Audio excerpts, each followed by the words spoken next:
Hey guys, this is the 2021 Arnold Palmer Invitational DFS preview brought to you by GS Luke DFS. And I am absolutely stoked right now with all this quality golf going on down in Florida, my home state. There was a WGC at the concession last week where the leaderboard was absolutely stacked. Morikawa, Hovland, Scheffler, all the young guns were up there. You also had people like Finau, Rory, a lot of big names as well, so it was a lot of fun to see and at a golf course we hadn't seen before. And I'm hoping that we get to see a lot more in the future because it was a quality course for sure. This week we get Bay Hill, which is exciting. It's huge tournament. Arnold Palmer obviously had a huge hand in its design, and honestly, to its day, you still see that mark. And next week we get the Players Championship, which I'm actually going to be at TPC Sawgrass. I'll be at the tournament all 4 days, and you guys are actually going to get to see some content from there. So I'm excited for that. And then there's the Honda Classic, which I'll also be at. So exciting times ahead, exciting times last week, and this week with the API, it's going to be great as well. Getting into the course preview for this week, obviously the course is Bay Hill Club and Lodge, and that's in Orlando, Florida, which is not a coastal course. If any of you guys are wondering, I have actually gotten questions about that before. But the course is 7,400 yards, actually just a little bit longer than that, which makes it one of the longer courses on tour. And one thing to note is that's actually one of the most difficult courses on tour as well.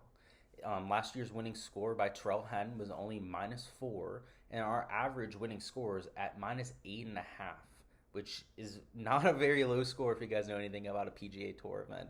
That kind of winning score is comparable to a US Open kind of event, which is a completely different setup, a completely different goal and outcome between the PGA Tour and what the US Open's doing. But this is that kind of course, honestly. Wind is usually a factor that makes it go from like a -10 winning score down to like a -4, -3. But that's something that we really can't predict because it's not a coastal course. We don't get those large prevailing winds that are easy to predict or anything like that. It's usually storms that come in. And if you know anything about Florida, especially this time of year, the storms come and go very quickly and often out of nowhere. So wind isn't something we're going to be able to predict this week, but either way, it is going to play very difficult. So let's get into some of the specifics here. First of all, something that makes the course difficult is that there's water off the tee on half the holes, on 9 of the 18 holes. And that's not just a little pond or something like that. There are massive lakes, canals, etc. all around this golf course that are designed to swallow up balls. Arnold Palmer back in the day wasn't just putting these waterways for eye candy. He's putting them out there to be hazards, to make them hard to play. And you can see that with the winning score. There's always a ton of big scores out there. We'll get into some of the key stats here in a minute, but as you guys can imagine, making sure you keep the ball out of those hazards off the tee is going to be very important. Another thing that's specifically important at Bay Hill is the severe bunkering. There's severe bunkering on every single hole, which makes strokes gained around the green really important. And obviously, a lot of your off the tee game has to be on par. If you're hitting in the bunkers and the fairway bunkers at a hard course, a lot of the times you're just playing for bogey at that point, and you're obviously not looking for that this week. Another course specific is that there's going to be a drivable par 5 that Bryson may actually take on. And you say drivable par 5, that's impossible, and I completely sympathize with you, but I'm actually going to put a graphic up on the screen here of the hole. It's a crescent-shaped hole around a massive lake that in order to carry it directly across the lake, it's only 370 yards, which for most golfers is out of their range. Rory McIlroy, if he really flushes one, could probably get it over. But with the way that Bryson's been swinging, he's been hitting the ball that far pretty regularly, about 30-40% of the time. And if there's good conditions where he has a downwind or no wind at all, I think he'll take it on. If he does, I'm not saying he's going to break the golf course. He's still going to have to make a putt, I don't think he's going to make an albatross by any means, but if he eagles it once or twice, people are going to get mad about it, talk about putting trees up to prevent that or whatnot. But this week, it's something to look out for at the very least. Now getting into some of the exceptional course history we have at Bay Hill, number one is going to be Sungjae Im. So while Sungjae doesn't have a win at Bay Hill, he does have 2 consecutive top 3 finishes. And on top of that, Sungjae's been a specialist in Florida. He did win the Honda Classic last year, and in total has 8 top 10 finishes in Florida in just his 3 seasons on tour. That is beyond a pattern at this point. It's not an aberration. At this point, we know that Sungjae is a good putter on Bermuda, and he's also got a game that fits most Florida courses. He hits the ball very straight, so it's not surprised to see him at number 1 on our course history list this week. Number 2 is going to be Terrell Henn, our winner from last year. Terrell Henn's not only won this golf tournament, but he's also made the cut every time he's been out here. He has 4 top 25 finishes, including his win, and he's consistently done well at this golf course, and that makes sense when you consider his game. And the third on our list for course history is Rory McIlroy, who is our winner in 2018, but also has 4 other top 10 finishes out of his 6 starts here. Rory has this kind of course history at most golf courses. That's why I didn't put him at number 1, even though he does have the most impressive track record. But that's not something, again, like we're surprised to see. He's good at most golf courses. And this week's key stats at Bay Hill are extremely correlated, are going to be extremely useful for us this week. First of all, the number 1 correlated stat is shots gained off the tee, coming in at number 1 importance out of the 50 courses that we have on the PGA Tour. Shots gained off the tee is extremely important, as you can imagine, from the accuracy side, due to the 9 out of 18 holes having water on them. On top of that, though, Bay Hill's a long golf course. It's 7,400 yards. Its rough can play to a penal level. And on top of that, a lot of the holes dogleg, making the 7,400 yards really play something closer to 7,800 yards, making it one of the longest golf courses on tour. This week, it's just not a surprise that it comes in at number 1, and because it comes at number 1, we're going to have to take that extremely seriously. I'm only going to play golfers this week that are good off the tee. Not people that are average, definitely not people that are poor, and honestly, I may even exclude people that are just a little bit above average. You're going to need to be elite off the tee here to compete, honestly, and to finish in that top 25, and that's what we're looking for. The number 2 correlated stat this week is going to be shots gained approach, coming in at number 5 out of 50 on tour. Now, number 5 is an elite level course when it comes to shot gain approach, but it's even more important to consider that when number 1 stat is shots gained off the tee. This is undoubtedly a ball striker's golf course. You're going to want guys that can control their irons, keep the balls out of hazards, and more importantly, put themselves in position to score. So ball strikers are going to be what we're really looking for this week, considering those 2 stats. The last stat I'm considering this week is going to be shots gained around the green. That's coming in at 25 out of 50 on tour. It's easy to see that because of the bunkering. There's bunkering on every single hole, so having the ability to make sand saves is important. But it's also important to consider that the greens here are complex. There's a lot of mounds to them, some of them tiered. So having an ability to read into that, to create your own shot is important. So it is something that I am going to consider this week.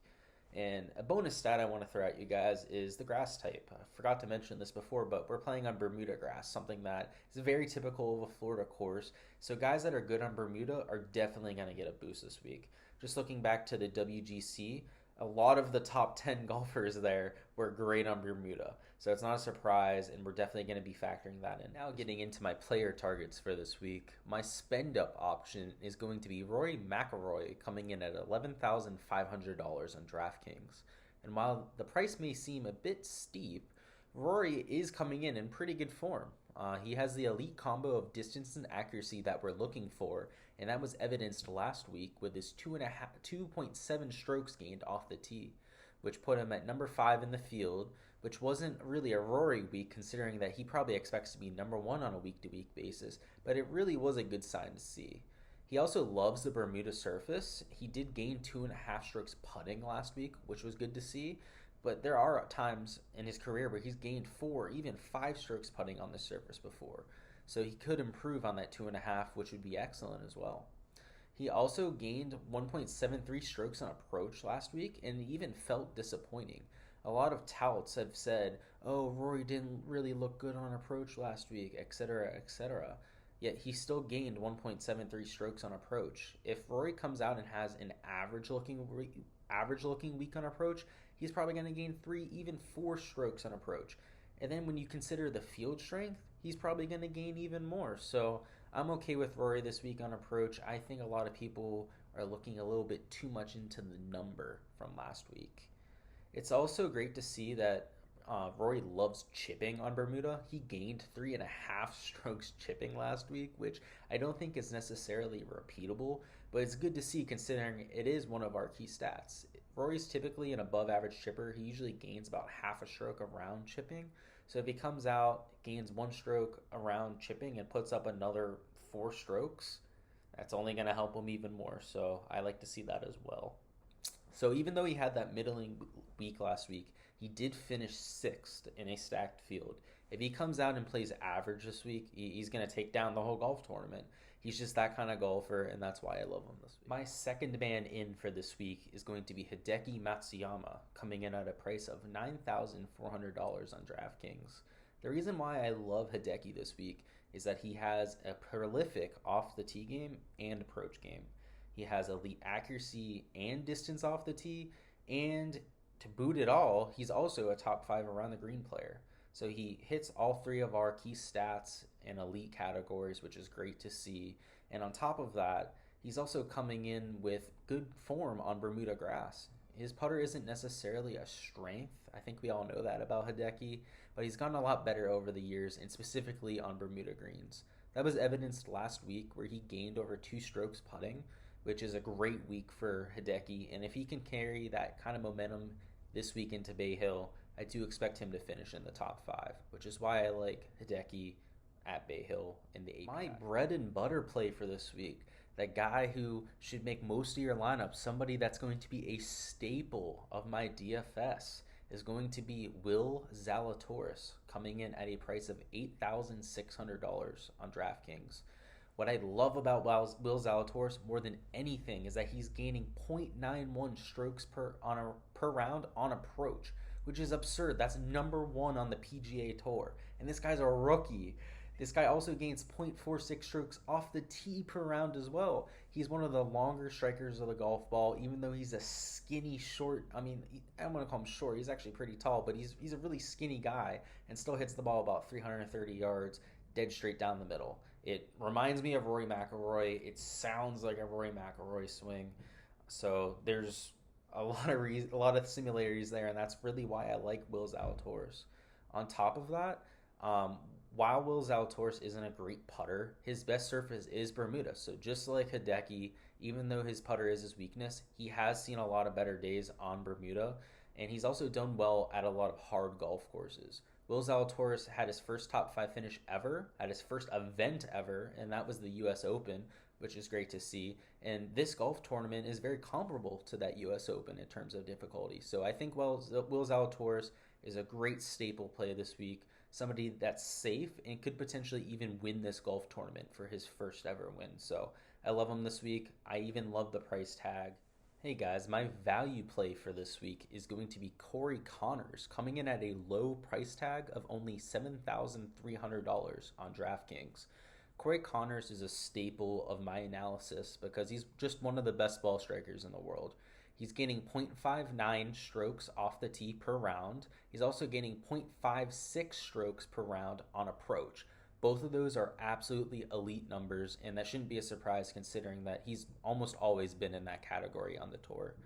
His major weakness, I would say, is his putter. Very common theme on this video, but again, Corey Connors is the Bermuda specialist.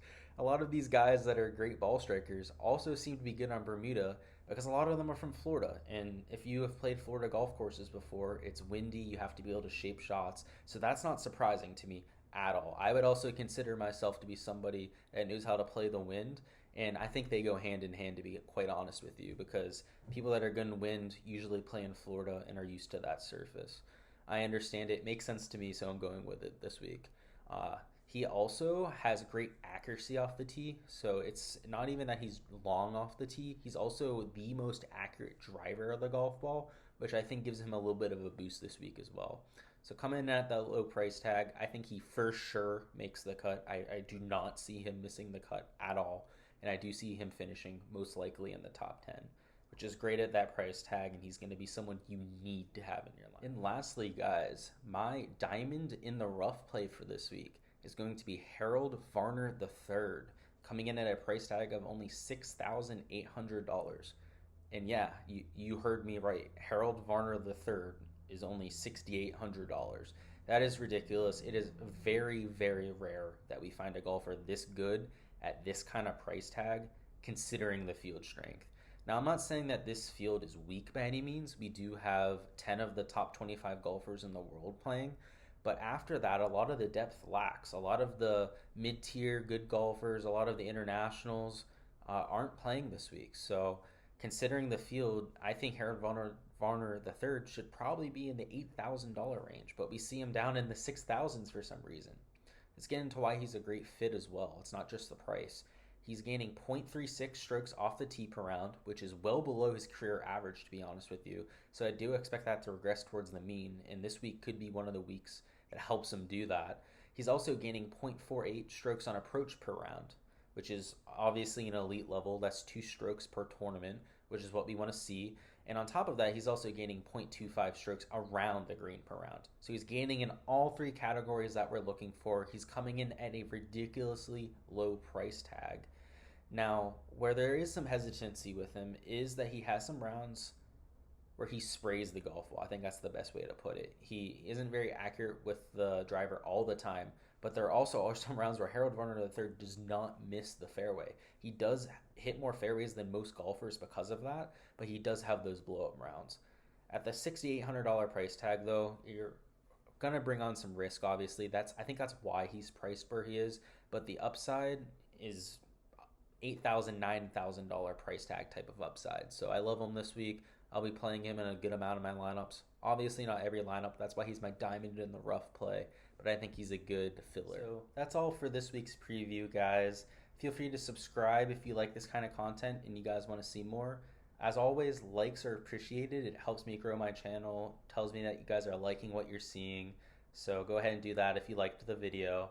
And let me know in the comments who you guys think are going to win this week's tournament. It can maybe be someone that I talked about, or even better, someone that I didn't talk about. Maybe someone that I had a blind eye to. I think we'd all love to hear about it. So feel free to put that down there. And as always, good luck. If you guys are betting, if you guys are playing fantasy, or just rooting on your favorite golfer, good luck. And I hope to see you guys next week.